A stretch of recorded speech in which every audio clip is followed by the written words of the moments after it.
Hi ಮಾಡು. Hi friends.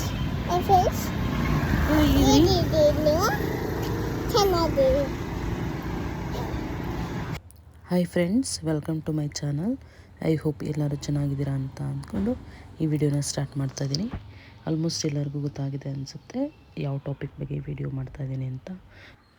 ಹೌದು, ಇವತ್ತು ಫ್ರಿಡ್ಜ್ನ ಆರ್ಗನೈಸ್ ಮಾಡೋಣ ಅಂತ ಅಂದ್ಕೊಂಡೆ. ಏನಕ್ಕೆ ಅಂತ ಹೇಳಿದ್ರೆ, ಪೂಜೆಗೆ ಹೂವೆಲ್ಲ ತಂದು ಇಟ್ಟಿದಾಗ ನನಗೆ ಒಟ್ಟಿಗೆ ಇಡೋದಕ್ಕೆ ಇಷ್ಟನೇ ಆಗ್ತಾ ಇರಲಿಲ್ಲ. ಹಾಗೆ ಜಾಗ ಕೂಡ ಇರಲಿಲ್ಲ ಅಂತ ಅನ್ನಿಸ್ತಾಯಿತ್ತು ನನಗೆ. ಪೂಜೆಗೆ ತಂದಿರೋ ಪೂಜೆಗೆ ಹೂವಾಗಲಿ ಅಥವಾ ಎಲೆಯಲ್ಲಾಗಲಿ ಅದನ್ನು ಸಪ್ರೇಟ್ ಒಂದು ಸೆಕ್ಷನಲ್ಲಿ ಇಡೋಣ ಅಂತ ಅಂದ್ಕೊಂಡು ಪ್ಲ್ಯಾನ್ ಮಾಡ್ಕೊಳ್ತಿದ್ದೆ.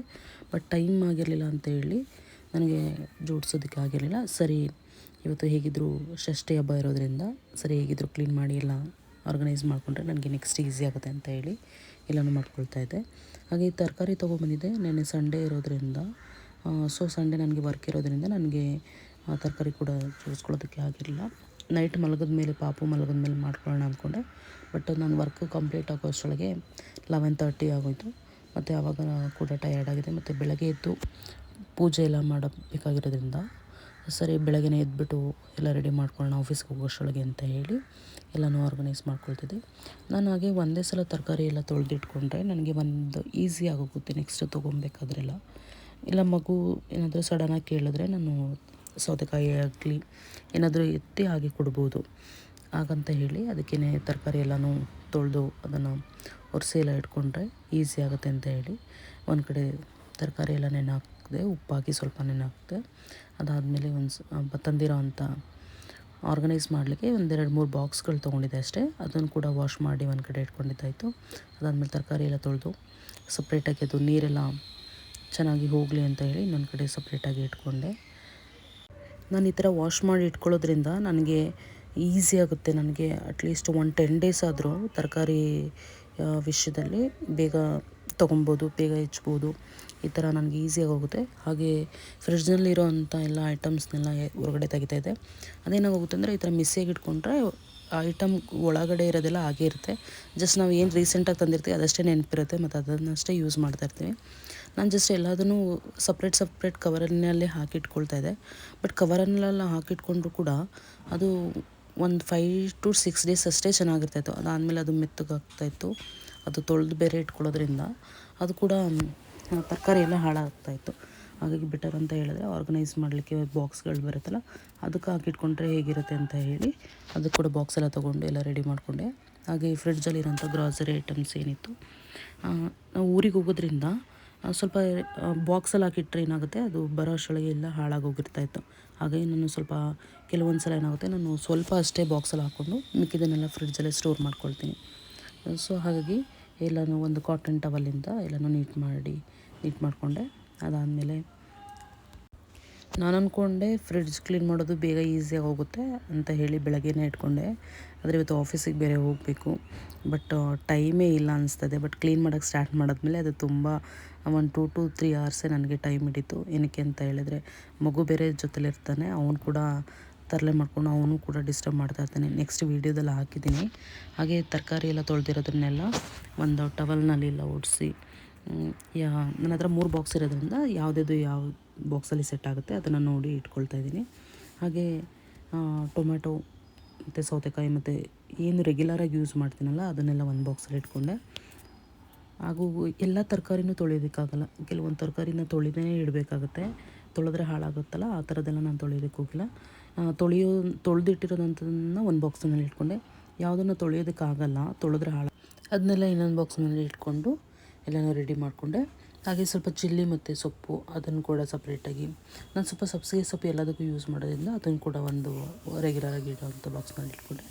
ಹಾಗೆ ನನ್ನ ಮಗ ಕೂಡ ನಾನು ಜೋಡಿಸ್ತಾಯಿದ್ರೆ ಅವನು ಕೂಡ ಜೋಡಿಸ್ತೀನಿ ಅಮ್ಮ ಅಂತ ಹೇಳಿ ಬಂದು ತೊಂದರೆ ಕೊಡ್ತಾನೇ ಇದ್ದ. ತೊಂದರೆ ಕೊಡ್ತಾನೆ ಅನ್ನೋಕ್ಕಿಂತ ಅವನು ಜೋಡಿಸ್ತೀನಿ ಅಂತ ಎಲ್ಲ ಹಠ ಮಾಡಿದಾಗ ನಾನು ಅವನು ಫ್ರೀಯಾಗಿ ಬಿಟ್ಬಿಡ್ತೀನಿ. ಅವ್ನಿಗೆ ಎಷ್ಟೊತ್ತು ಜೋಡಿಸ್ಬೇಕನ್ಸುತ್ತೆ, ಯಾವ ಥರ ಜೋಡಿಸ್ಬೇಕನ್ಸುತ್ತೆ, ಓಕೆ ಜೋಡಿಸಪ್ಪ ಆಯಿತು ಅಂತ ಹೇಳಿ ಅವನೂ ಎನ್ಕರೇಜ್ ಮಾಡ್ತೀನಿ. ಅವನು ಮಾಡ್ತೀನಿ ಅಂತ ಬಂದಾಗ ನಾನು ಬೈದರೆ ಅಥವಾ ಬೇಡ ಅಂತ ಹೇಳಿದ್ರೆ ಅವನಿಗೂ ಬೇಜಾರಾಗುತ್ತೆ. ಸೊ ಅವನು ಎಷ್ಟೊತ್ತು ಆಟ ಆಡ್ತಾನೆ, ಇನ್ನೊಂದು ಅರ್ಧ ಗಂಟೆ ಆಟ ಆಡ್ತಾನೆ ಮ್ಯಾಕ್ಸಿಮಮ್ಮು. ಓಕೆ ಆಯಿತು, ಟೈಮ್ ವೇಸ್ಟ್ ಆದರೂ ಪರವಾಗಿಲ್ಲ ಅಂತ ಹೇಳಿ ಮಾಡಿದೆ. ಅದಾದಮೇಲೆ ನಾನೆಲ್ಲ ಜೋಡಿಸಿದ್ಮೇಲೆ ಅಮ್ಮ ತಡಿಯಮ್ಮ ಇನ್ನೂ ನೀಟ್ ಮಾಡಬೇಕು ಅಂತ ಹೇಳಿ ಎಲ್ಲ ನೀಟೆಲ್ಲ ಮಾಡ್ತೀನಿ ಅಂತ ಹೇಳಿ ಕ್ಲೀನ್ ಮಾಡೋಕ್ಕೆ ರೆಡಿ ಮಾಡ್ಕೊತಾ ಇದ್ದ. ಹಾಗೆ ಕೂಡ ನಾನು ಸಿಂಪಲಾಗಿ ಆರ್ಗನೈಸ್ ಮಾಡಿಕೊಂಡೆ. ಏನೆಲ್ಲ ರೆಡಿ ಮಸಾಲೆ ಇರುತ್ತೆ ಅಥವಾ ಸಾಸ್ಗಳಿರಲಿ ಅಥವಾ ಚಾಕ್ಲೇಟ್ ಸಾಸ್ ಅದನ್ನೆಲ್ಲ ಒಂದು ಕಡೆ ಇಟ್ಕೊಂಡು ಮಯೋನೀಸ್ ಎಲ್ಲ. ಸೊ ನನಗೆ ಒಂದು ಕಡೆ ನನಗೆ ಮೇಯ್ನ್ ಬೇಕಾಗಿರೋದು ನನಗೆ ಅದು ಪೂಜೆ ಐಟಮ್ಸ್ ಎಲ್ಲ ಇಡೋದಕ್ಕೆ ಒಂದು ಸ್ಟೋರೇಜ್ ಬೇಕಾಗಿತ್ತು. ಹಾಗಾಗಿ ಅದನ್ನು ಸಪ್ರೇಟಾಗಿ ರೆಡಿ ಮಾಡಿಕೊಂಡೆ. ಅದಾದಮೇಲೆ ಇವತ್ತು ಷಷ್ಠಿ ಹಬ್ಬ ಇರೋದ್ರಿಂದ ಎಲ್ಲ ತರಕಾರಿ ಹಾಕಿ ಸಾಂಬಾರು ಮಾಡೋ ಅಂಥ ಸಂಪ್ರದಾಯ. ಊರಲ್ಲೆಲ್ಲ ಏನಾಗುತ್ತೆ ಅಂದರೆ, ಊರಲ್ಲಿ ನಾವು ಚಿಕ್ಕವರಲ್ಲಿರುವಾಗ ನಮ್ಮ ಮನೇಲಿ ಏನಾದರೂ ಬೆಳೆದಿದ್ರೆ ನಾವು ಬೇರೆಯವ್ರ ಮನೆಗೆ ಕೊಡ್ತಿದ್ವಿ, ಬೇರೆಯವ್ರ ಮನೇಲಿ ಏನಾದರೂ ಬೆಳೆದಿದ್ರೆ ಅದನ್ನು ನಮ್ಮ ಮನೆಗೆ ಕೊಡ್ತಿದ್ರು. ಷಷ್ಠಿ ಹಬ್ಬ ಅಂತ ಹೇಳಿದ್ರೆ ತರಕಾರಿನ ಏನು ಬೆಳೆದಿರ್ತೀವಿ ಅದನ್ನು ಬೇರೆಯವ್ರ ಜೊತೆ ಹಂಚ್ಕೊಂಡು ಹಬ್ಬನ ಸೆಲೆಬ್ರೇಟ್ ಮಾಡೋ ಅಂಥದ್ದು. ಹಾಗಾಗಿ ಅಮ್ಮ ಊರಿಂದ ಬರುವಾಗ ಹಲಸಿನಕಾಯಿ ಹಾಗೆ ಸ್ವಲ್ಪ ತರಕಾರಿಗಳೆಲ್ಲ ಊರಿಂದನೂ ತೊಗೊಂಬಂದಿದ್ರು. ಹಾಗೆ ಇಲ್ಲೂ ಕೂಡ ನಾನು ಸಪ್ರೇಟಾಗಿ ತೊಗೊಂಡು ಎಲ್ಲನೂ ಮಾಡಿ ಸಾಂಬಾರು ಮಾಡೋಣ ಅಂತ ಎಲ್ಲ ರೆಡಿ ಮಾಡಿಕೊಂಡು, ಇವತ್ತು ಷಷ್ಠಿ ಹಬ್ಬ ಆಗಿರೋದ್ರಿಂದ ಉಪವಾಸ ಇದ್ದು ಸುಬ್ರಹ್ಮಣ್ಯ ದೇವರಿಗೆ ಪೂಜೆ ಮಾಡಿದ್ರೆ ಒಳ್ಳೆಯದಾಗುತ್ತೆ ಅಂತ ಹೇಳಿ ಪ್ರತಿ ವರ್ಷ ಕೂಡ ಇರ್ತೀನಿ. ಹಾಗೆ ತುಂಬ ಜನ ಇರ್ತಾರೆ, ಎಲ್ಲರೂ ಕೂಡ ಇರ್ತಾರೆ ಈ ಹಬ್ಬದಲ್ಲಿ ಸಾಮಾನ್ಯವಾಗಿ. ಹಾಗೆ ನಾನು ಕೂಡ ಉಪವಾಸ ಇದ್ದೆ. ಹಾಗಾಗಿ ಅಡುಗೆ ಎಲ್ಲ ಮುಗಿಸ್ಕೊಂಡು ಪೂಜೆ ಎಲ್ಲ ಮುಗಿಸಿ ಇವತ್ತು ಆಫೀಸಿಗೆ ಹೋಗೋದ್ರಿಂದ ಮತ್ತು ಬಂದು ಮಾಡೋದಕ್ಕೆ ಆಗೋಲ್ಲ ಅಡುಗೆ ಎಲ್ಲ. ಹಾಗಾಗಿ ಮುಂಚೆನೇ ಎಲ್ಲ ಅಡುಗೆ ಮಾಡಿಟ್ಟು ನಮ್ಮ ಹಸ್ಬೆಂಡಿಗೆ ಬಂದರೆ ಅವ್ರು ಊಟ ಮಾಡ್ಕೊಳ್ತಾರೆ. ಹಾಗೆ ಪಾಪನ ಆಫೀಸ್ಗೆ ಹೋಗೋದ್ರಿಂದ ನಮ್ಮ ಅಕ್ಕ ಅವ್ರ ಮನೆಗೆ ಬಿಟ್ಟು ಹೋಗೋಣ ಅಂತ ಹೇಳಿ ಮಾಡ್ಕೊಳ್ತಾ ಇದ್ದೆ ಅಡುಗೆನ. ಅದು ಸ್ವಲ್ಪ ಹಲಸಿನಕಾಯಿ ಸ್ವಲ್ಪ ಅಂಟಿರೋದ್ರಿಂದ ಅದು ತುಂಬ ಕಟ್ ಮಾಡೋದಕ್ಕೆ ತುಂಬ ಟೈಮ್ ಹಿಡಿಯುತ್ತೆ. ಹಾಗಾಗಿ ಸ್ವಲ್ಪ ಅದನ್ನು ಕಟ್ ಮಾಡೋದಕ್ಕೇ ಅಂತಲೇ ನಾನು ಸಪ್ರೇಟಾಗಿ ಹಳೇದು ವೆಜಿಟೇಬಲ್ ಕಟರ್ನ ತೊಗೊಳ್ತೀನಿ.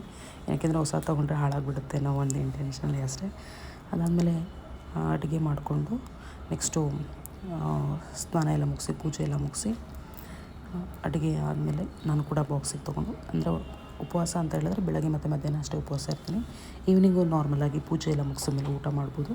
ಬಟ್ ಊಟ ಮಾಡೋಕ್ಕೆ ಟೈಮ್ ಇರಲ್ಲ ಅಂತೇಳಿ ಆಫೀಸ್ಗೆ ಹೋದಾಗ ಒಟ್ಟಿಗೆ ಸಂಜೆ ಊಟ ಮಾಡೋಣ ಅಂತೇಳಿ ನಾನು ಕೂಡ ಬಾಕ್ಸ್ ಎಲ್ಲ ರೆಡಿ ಮಾಡಿಕೊಂಡು ಹೋಗ್ತೀನಿ. ಏನಕ್ಕೆ ಅಂತ ಹೇಳಿದ್ರೆ ಬರೋ ಅಷ್ಟರೊಳಗಡೆ 11 ಗಂಟೆ ಆಗಿರುತ್ತೆ.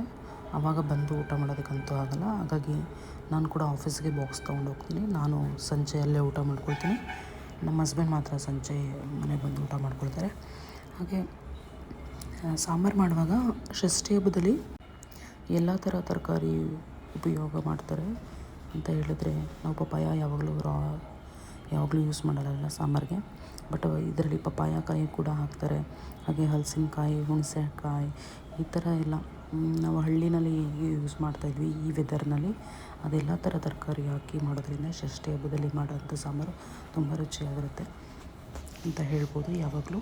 ಅದಾದಮೇಲೆ ನಾನು ಕೂಡ ಅಡುಗೆ ಎಲ್ಲ ಮುಗಿಸಿ ಸ್ನಾನ ಎಲ್ಲ ಕೂಡ ಆಗಿ ಪೂಜೆ ಎಲ್ಲ ಮುಗಿಸ್ಬಿಟ್ಟು ನಾನು ಕೂಡ ಹೊರಟೆ ಅಕ್ಕನ ಮನೆಗೆ ಬಿಡಬೇಕು ಅಂತ ಹೇಳಿ. ಬಟ್ ಇವತ್ತು ಟೈಮ್ ಆಗಿರೋದ್ರಿಂದ ಆಟೋ ಅಥವಾ ಬಸ್ಸಲ್ಲಿ ಹೋಗ್ಬೋದು. 1-2 ಸ್ಟಾಪ್ ಅಷ್ಟೇ ಆಗೋದು ಬಸ್ಸಲ್ಲಿ ಹೋದರೆ. ಹಾಗೆ ನಾನು ಕೂಡ ಟೈಮ್ ಆಗಿರೋದ್ರಿಂದ ಇವತ್ತು ಪಾಪನ ಆಟೋದಲ್ಲೇ ಕರ್ಕೊಂಡೋಗಿ ಹೇಳಿದೆ ಅಕ್ಕನಿಗೆ ಮುಂಚೆನೇ ಬರಲಿಕ್ಕೆ. ಅವಳು ಕೂಡ ಮೇನ್ ರೋಡ್ಗೆ ಬಂದಳು. ಅದಾದಮೇಲೆ ಪಾಪನ ಇಳಿಸಿದ ತಕ್ಷಣ ಅವನು ನನ್ನ ಕಡೆ ನೋಡ್ತಾನೇ ಇಲ್ಲ. ಯಾಕೆಂದರೆ ನಮ್ಮ ಅಕ್ಕನ ಮಗ ಬಂದ ತಕ್ಷಣ ಅವನು ಫುಲ್ಲು ಅವನ ಜೊತೆ ಆಟಾಡೋ, ಅವನು ಇಲ್ಲ ಅಂತ ಹೇಳಿದ್ರೆ ಸ್ವಲ್ಪ ಬೇಜಾರು ಮಾಡ್ಕೊಳ್ತಾನೆ ಅವ್ರ ಮನೆಗೆ ಹೋಗೋದಕ್ಕೆ. ಬಟ್ ನಮ್ಮ ತುಷಾರಿದ್ದರೆ ಅವ್ನಿಗೇನು ಬೇಜಾರಾಗಲ್ಲ. ಫುಲ್ ಇಬ್ಬರೂ ಬೆಳಗ್ಗೆಯಿಂದ ಸಂಜೆವರೆಗೂ ಚೆನ್ನಾಗಿ ಆಟ ಆಡಿಕೊಂಡು ಎಷ್ಟು ಬೇಕಷ್ಟು ನಮ್ಮ ಅಮ್ಮಂಗೆ ತರಲೆ ಮಾಡ್ಕೊಂಡು ಇಬ್ಬರಿಗೂ ಟೈಮ್ ಕಳೀತಾರೆ. ಹಾಗಾಗಿ ತುಷಾರ್ ಬಂದಿದ್ದಾನೆ ಪಿಕಪ್ ಮಾಡೋದಕ್ಕೆ ಅಂತ ಹೇಳಿದ್ರೆ ಕರ್ಕೊಂಡು ಹೋಗೋದಕ್ಕೆ ಅಂದರೆ ಅವನು ತುಂಬ ಖುಷಿಯಾಗಿ ಹೋಗ್ತಾನೆ. ಆವಾಗ ನನಗೂ ಸಮಾಧಾನ ಆಗುತ್ತೆ. ಅವನು ಅಳಲಿಲ್ಲ, ಆರಾಮಾಗಿ ಹೋದ ಅಂತ ಹೇಳಿದ್ರೆ ನಾನು ಖುಷಿಯಾಗಿ ಆಫೀಸ್ಗೆ ಹೊರಡ್ತೀನಿ. ಬಟ್ ನಮ್ಮ ಅಮ್ಮವ್ರ ಮನೇಲಿ ಬಿಡೋದ್ರಿಂದ ನನಗೇನು ಟೆನ್ಷನ್ ಇರೋದಿಲ್ಲ. ಆರಾಮಾಗಿ ನೋಡ್ಕೊಳ್ತಾರೆ ಅಕ್ಕ ಮತ್ತು ಅಮ್ಮ ಅಂತ ಹೇಳಿ ನಾನು ಆರಾಮಾಗಿ ನನ್ನ ಕೆಲಸ ಮುಗಿಸ್ಕೊಳ್ಳೋದಕ್ಕಿಂತ ಹೊರಡ್ತೀನಿ. ಐ ಹೋಪ್ ಈ ವಿಡಿಯೋ ನಿಮಗೆ ಇಷ್ಟ ಆಗಿದೆ ಅಂತ ಅಂದ್ಕೊಳ್ತೀನಿ. ಇಷ್ಟ ಆಗಿದ್ದರೆ ಒಂದು ಲೈಕ್ ಮಾಡಿ, ಶೇರ್ ಮಾಡಿ, ಹಾಗೆ ಸಬ್ಸ್ಕ್ರೈಬ್ ಮಾಡಿ. ಎಲ್ಲರಿಗೂ ಧನ್ಯವಾದಗಳು ಅಂತ ಹೇಳ್ತಾ ಈ ವಿಡಿಯೋನ ಇಲ್ಲಿಗೆ ಮುಗಿಸ್ತಾ ಇದ್ದೀನಿ. Thank you.